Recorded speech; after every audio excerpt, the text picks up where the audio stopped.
What a month, dear YouTube friends. Today we are in a new video. The September 2025 application is coming, and with it we have this bug of the character of Rhino, who in this case, apart from the best, they struggled a little in defense and make it useful that they have improved it in defense with it, inventing a new quite important disadvantage that we will see in the future. How can it affect new characters?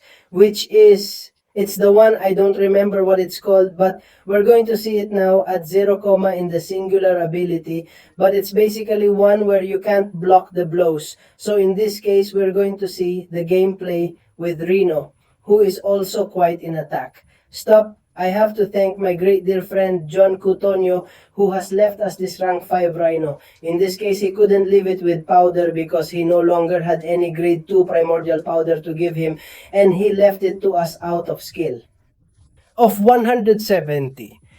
In this case, I have to tell you that the unique ability is quite important, especially for defense, since you are seeing on the screen that the Kingdom Armor itself does not. What it tells us is that it obtains a critical resistance equal to 43 of its physical resistance. In this case, there is a problem with Kavan, because in this case, it is not green, but it should be green, which would mean that with the greater singularity, the resistance will be better. Critical sentence. Therefore, on defense, that can be quite annoying. In addition, as long as you have 15 or more personal physical resistances, when you come into contact with the opponent, the personal disadvantages of breach, which is the new disadvantage, provocation and trauma, are paused for 0.44 seconds, which will increase according to the level of uniqueness. Therefore, it is an attack that may be working for us separately. The Rhino enters us with about 75% reduction in skill accuracy on bleeding effects. Therefore, alone, they're going to do a 25% separate effect. Rhino has no critical strength. He is not going to hit any critical hit. But as a result of that, he is given a bonus with critical strength of obtainability with 5,000 strength. So in this case, he swings a little. Then we have the physical resistance. As I said, he is going to be a defensive character. When Rhino inflicts a handicap, receives a hit or block a hit, or has physical resistance, let us remember that it is that little green circle under Rhino's life. Multiple physical resistances cannot be obtained with a single activation. If hit while under the effect of personal unstoppable, consumes all 5 resistances to reduce the hit's damage by 60%. That's why it also makes him a great defender. This activates us against super attack 3. Also, as a defender, when the opponent dodges backwards, he eliminates physical resistance because he has a cooldown of 2.50, so that we as an attacker can be removing those physical resistances. Then we have resistance from the Rhino. Rhino obtains forgiveness that Rhino is gone, since he obtains cumulative benefits based on the number of physical stacks when he has 5. Since we can leave trauma disadvantages, that basically we do more damage with our blows in the form of energetic as maximum loads 5. Then when we have 10 or more physical resistances, then we go to the attack in a run, activate with the middle blow and unstoppable as we already activated previously with Rhino. The only thing that if we receive a blow while the stage is active, because it enters a 5-second cooldown and already from 15 physical resistance, Rhino becomes stunned while it is unstoppable, which happens that can bother us defenseless. I'm already seeing that they have given this character a twist to do it. Good in attack and also better in defense.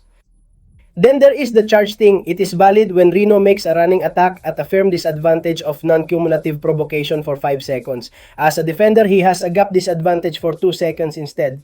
This gap will not be activated while the gap is already active. Let's remember that the opponent will not be able to make any stops, simply with well-programmed blocks, but blocking as such, staying like this and receiving blows will be hurting you. Okay, when making his first medium attack, Rhino has a passive rage and gains up to 20 more while making an attack than in a race depending on the distance traveled. So we are going to have to be looking forward, backward all the time in the attempt to get their maximum furies, which are 20.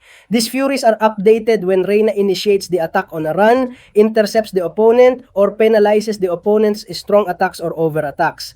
These furies are paused while Reyna is making a run attack and super attacks inside. If an attack comes to the race, when they have maximum fury, these two pause for 2 seconds, and then in the gap disadvantage figure that in the end is so that we can be giving it all the time.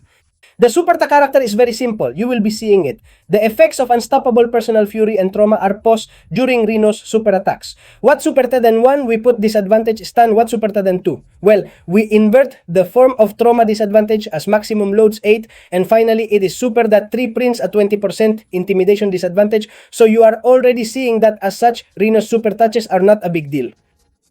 You are also already seeing that Rhino's own icon has been changing it for us. So very good, I will be updating it and you will see that the gameplay is very, very simple. I am already seeing that with stops and interceptions and so on, we do not have that physical resistance under Rhino's life, simply moving forward as you are already seeing with the race. Because they give us those fury improvements, the greater distance of race. Because the more they are going to charge those furies, and they are updated. Let's remember, we have 20 ahead, okay? What we have to do is basically reach 20 physical resistances and 20 furies so that in this way we will be stronger in defense. And so on. Now, we have gone on the side of the advantages that Rhino has, but we have not talked anything about the disadvantages that Rhino has, in this case, over the Winter Soldier. I am already seeing that we have the disadvantages of trauma, that through blows and over attack 2, we are achieving it. We have the breach, which is the important one, and is basically the key piece of this Rhino improvement, which basically, while it is under a breach effect, attacks can only be blocked with well-programmed locks. Therefore, in this case, if it is passive, it is. The one in winter, if it has that gap disadvantage, we will go forward and we are going to break that blockade. Therefore, it also has provocation, which reduces attack power and increases the likelihood of an over attack being triggered. Therefore, we are going to go forward all the time to facilitate the interception of this character. Okay, so in this case, you are simply already seeing how we are also posing with super attacks because our advantages and our disadvantages, and we are leaving trauma disadvantages on the opponent, and you are already seeing how in this case the disadvantage. Is it a breach? Is it working? And how is it making sure that the blows are not blocking it? Look, there it is. There you have seen, we have broken the blockade again. Perfect. We block it again and simply super attack 2 after super attack 2. With that, we are going to be generating a lot of damage because we are going to be updating the traumas. So right now, we would already be in the peak of the kingdom. Okay, we would be at best 13 disadvantages of trauma that we are going to have to be updating with the super attack 2 has that gap advantage to be able to break the blockade, and we have the greatest advantages of physical resistance and fury. Therefore, simply throw super attack 2 after super attack 2 so that you can see the damage. And I already tell you that he is a character that does not have massive damage because you are already seeing that the blows he gives are not at all strong, but it can work for us to be very fast. Thanks to that gap disadvantage, as you are seeing all the time, as we are breaking the opponent's blockade and we are doing more and more damage, you are also seeing that the winter room is not lowering us but going home. Without any life, thanks to that physical resistance that is causing us to look there at how we are breaking the breach blocks, and also how in this case the unstoppable has hit us, since the unstoppable goes into cooling for 5 seconds. But even so, we can be maintaining those physical resistances and those fury improvements. I already tell you that in defense it can be quite annoying, and in attack it can be useful for multiple fights. He is not a massive damage character as you are already seeing, and we have a class disadvantage. Don't worry, because now we are going to be seeing him against the captain. Classic Marvel is quite slow, and we remember that it is a rank 5, okay? It is not a rank 3 or 7 stars, nor is it a powder, okay? Therefore, the damage and time is much less. We have done it in 2 minutes 18, is not bad. But I already tell you that with powders with rank 3, you can improve a lot. We are going to go to the classic Captain Marvel Psychic so that you can see the maximum development of this character. In the end, I didn't say it, but with Super Attack 1, it gives you stunning disadvantages that you can serve more or less to continue generating those furies in case we don't have them or something like that. But simply the rotation is going backwards and going forward to be able to load those physical resistance improvements and those fury improvements, so that in this case we leave trauma disadvantages and simply with the blows, and we will be able to have it, and be very careful that the furies do not end. That's just the gameplay of this character. Logically, we have to achieve the maximum possible physical resistance to generate. all the improvements that Rhino has, that in this case, since with more than 15, we become immune to stunning, which is also quite good in certain nodes, can help us. So you are already seeing that the use of the character is quite powerful. You are already seeing how we break the blockade. It is the best thing that the character who is blocking us has. Because let's remember that Kaban's IA is quite passive. And in this case, that we have this breach advantage to be able to break the character's blockade makes it quite a character. Useful, okay? You're already seeing that it has the programming disadvantage, the trauma disadvantage. We're already at our maximum click with the character. Simply throw Super Attack 2 after Super Attack 2 to do the maximum damage possible through our hits, plus this burst of trauma as you're seeing, and along with the breach, we're going to be able to break the character's blockade. I already tell you that he is a character that is not maximum damage. As you are already seeing, he does not have totally crazy damage. He is more of use and fighting against the IA off.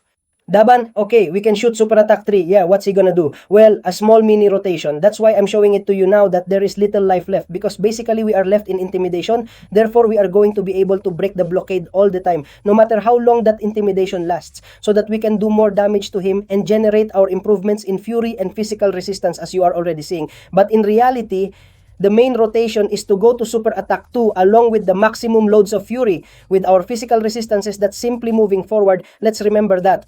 We are updating them, as in this case, I have lost them because I have not moved forward, okay, at a greater distance since we gain more furies and those physical resistances. The truth, friends, is a good buff. Let's remember that Ordino was one of the older characters than Jusalio, literally in 2015 at the beginning of the entire game, and that he was literally useless. Now in defense, they have managed to improve it a lot thanks to that physical resistance and that resistance to critical hits, and the attack has given it that point.